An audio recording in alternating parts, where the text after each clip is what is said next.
on that last drive, it looked like he was the most comfortable on that last drive. Did anything change with him at all? Did he feel better? What did you pick up on watching that last drive? Just having multiple reps. Very asked about it after the game, that catch that you fought to that first down, just that kind of effort to try to extend that play, extend that drive, and get that win. Does that show the embodiment of the hunger you guys have to close these games out when you guys are so close, so long? For sure, we just got to finish. Jeudy clearly is pissed. Yes, Jeudy has now become a broken man, and I'm surprised it took this long. I felt like he was towing the company line. I felt like he was doing everything he needed to do. At 2-8, I think it might be safe to say, that Jeudy's been broke. I just want to know what broke him. Yeah, I mean, this is different. And Jerry has been one of the guys leading the charge. Don't give up. The Kevin Stefanski has repeatedly called him one of the locker room. Don't skip a single second of this video. And if this story touches your heart, give it a like, subscribe to the channel, and let us know in the comments. Where are you watching from? Let's begin. You know what the wildest part of that clip is? It's not the words Jeudy said, it's everything he didn't say. Because if you've watched enough of these pressers, you know how this usually goes. Guys smile, they nod, they give you the same 10 phrases we've heard a million times. We just gotta execute. On to next week. I trust the coaches. It's robotic. It's safe. The locker room rule is simple. Keep the business in-house. But that's not what we saw here. Jerry's standing there, arms crossed, eyes dead serious, answering with the shortest, driest responses possible. One sentence, half a sentence, sometimes literally one word. And between every answer, there's this awkward silence. Reporters are waiting for him to expand, and he just doesn't. That's not laziness. That's not shyness. That's a man who's biting his tongue so hard he might draw blood. You can feel it through the screen. That's not media fatigue. That's frustration. And here's what makes it so real. This is your WR1. This isn't some practice squad guy. This isn't a rookie trying to get attention. This is the dude the coaches call a leader, the guy defenses game plan for, the player who's supposed to set the tone, and he's clearly done pretending everything's okay. NFL locker rooms almost never let these cracks show publicly. Those conversations about reps, chemistry, preparation, that stuff stays behind closed doors. When a number one receiver starts leaking that frustration out in front of cameras, it means whatever's brewing inside that building is way bigger than one bad game or one annoying question. And fans felt that instantly. You didn't have to be a Browns diehard to feel your stomach drop watching that clip. Casual fans saw it on their timeline and went, "Yo, something's off in Cleveland." Because players do not, I repeat, do not start hinting at chemistry issues and rep problems unless they've hit their limit behind the scenes. That's the last resort. That's the "I've tried everything else" button. So, no, this wasn't Jerry being moody with the media. This wasn't him being emotional for no reason. This was a signal flare, a warning shot from inside the building. What Jeudy really told us without saying it outright is simple. Someone in Cleveland is failing Shadur Sanders. The reps, the preparation, the way this whole situation's been handled, it's not right, and Jerry's tired of playing along with the script. And once you see it that way, you can't unsee it. Because if your WR1 is sounding the alarm like that, you have to ask, what's actually going on behind the scenes? You want to know the truth about Shadur Sanders' standing in Cleveland? Because I'm going to tell you right now, it's nothing like the picture the Browns keep trying to paint. They keep throwing out these PR lines. He's developing on schedule. He's learning the system. He's preparing the right way. Man, stop. Just stop. If he was developing on schedule, Jeudy wouldn't be out here answering questions like he's trying not to blow up the podium. Players don't react like that when everything's fine. They react like that when something behind the scenes is way off. And it all comes down to one thing. NFL fans understand better than anyone. Reps. First team reps, timing reps, chemistry reps. These are not optional. You can't fake them, you can't work around them, and you definitely can't give a rookie quarterback scraps all off-season and then act shocked when he struggles coming off the bench. Let me break this down the way players talk about it. If your WR1 doesn't know your tendencies, that's not development. If your QB hasn't thrown timing routes with the starters, that's not preparation. If the locker room isn't even sure what your role is, that's not a plan. That's a problem. And this is exactly why the media's questions drive players crazy. They ask stuff like, how's the chemistry coming along? Bro, what chemistry? How do you build chemistry when the dude barely practiced with the ones? You think it magically appears? This isn't Madden. This isn't plug and play. We've seen this story before. Zach Wilson, Sam Darnold, Dwayne Haskins, young quarterbacks thrown into chaos, judged instantly, and then labeled busts when the organization didn't give them a real chance. You can ruin a talented guy early if you mishandle those first few months.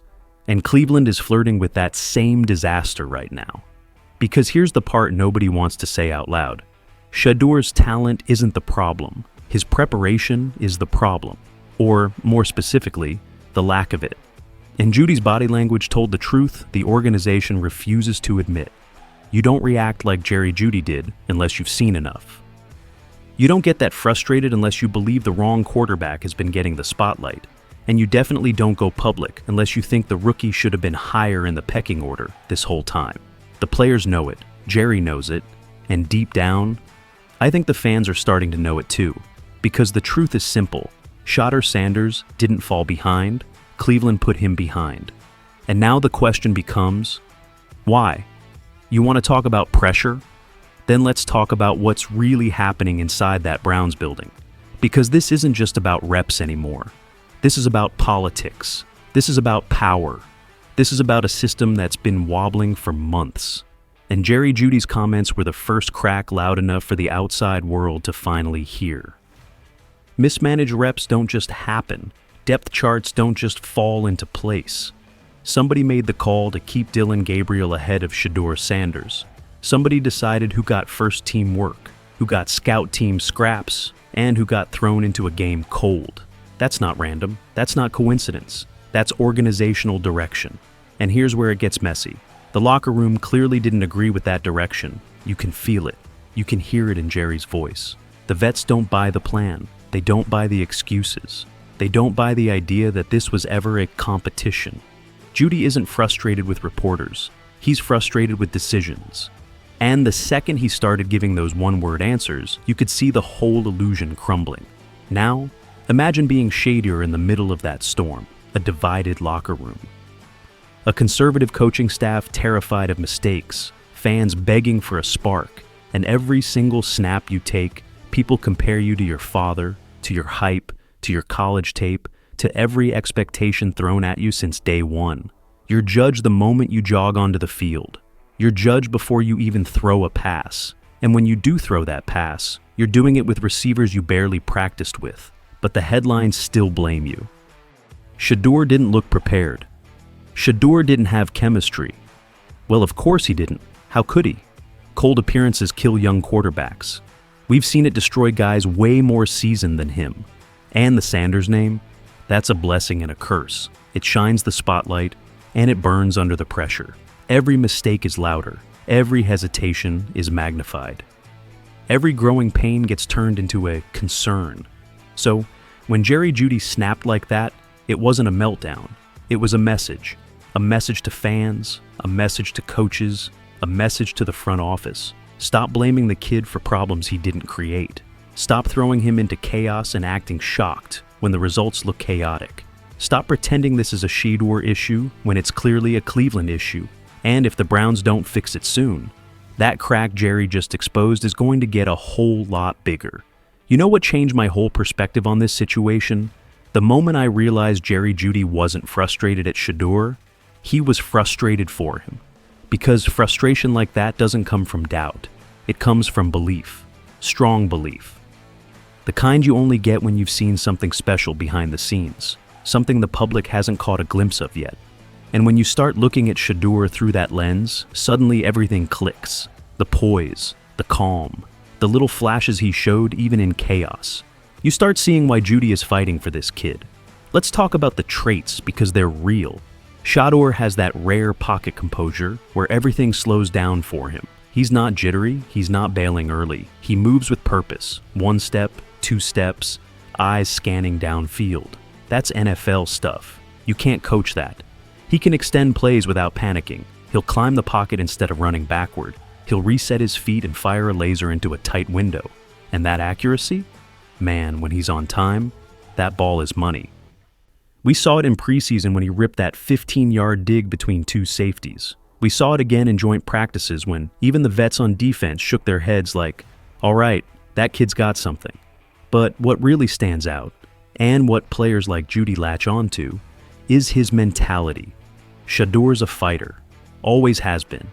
He doesn't fold, he doesn't sulk, he doesn't get rattled, he just keeps swinging. And that's the trait NFL veterans respect the most. Not arm strength, not speed, fight, and trust me, when your WR1 believes in you, that carries weight. That shifts the energy of an entire offense. You earn a guy like Jeudy's trust, and the rest of the receiver room follows. The line blocks harder, the coaching staff leans in. That belief becomes contagious. This is where fans stop worrying and start rooting for Shadur. Because you can tell, the breakthrough is coming. It's already building. You can see it in the small moments. The timing getting cleaner, the throws getting sharper, the confidence growing week by week.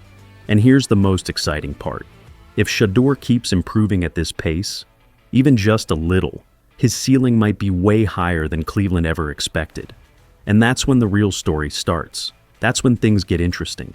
This Sunday isn't a test, it's a turning point. Because for the first time since he stepped foot in Cleveland, Shadur Sanders finally has something he's been denied for months. A real shot. A full week with the ones. Timing reps, chemistry reps, actual preparation with the guys he'll be throwing to on game day. And trust me, that alone changes everything, and he's not walking into this moment alone. He's got Jeudy, the WR1, the voice of the locker room, the guy who finally said the quiet part out loud, standing in his corner. That matters. That carries weight. When your number one receiver publicly defends you, publicly pushes for you, publicly shows frustration on your behalf, that's not just support, that's belief. And you can feel the locker room slowly shifting too. Guys are rallying. Not because Shedur's perfect, not because he's polished, but because they know he's been fighting uphill this whole time. And now, he finally gets to run with the wind at his back. This is the moment young quarterbacks dream about.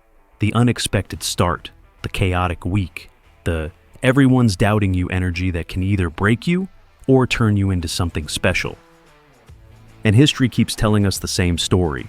Careers get launched in moments just like this. Jalen Hurts, Brock Purdy, CJ Stroud. Nobody expected their breakout games when they happened, but the pressure forced the truth out of them. And I think Shedeur is built the exact same way.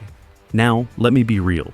He won't be perfect on Sunday. He's not suddenly going to look like a 10-year veteran, but he's going to show enough poise, enough timing, enough flashes to make Cleveland question everything they thought they knew about this quarterback room. Enough to make fans ask, why wasn't this kid playing earlier? Enough to make the organization realize that burying him on the depth chart was never the answer. And when that happens, remember who lit the fuse: Jeudy. The veteran who finally snapped because he knew the kid deserved better. The receiver who refused to let the narrative crush his quarterback before he even had a chance. So, if you believe in Shadur, believe in him for the right reasons. Not because of the hype, not because of the Sanders name, but because the players, the guys who see him every day, just told us he's the real deal. The Browns season may not be saved yet, but Shadur Sanders just might be the spark that lights the fire.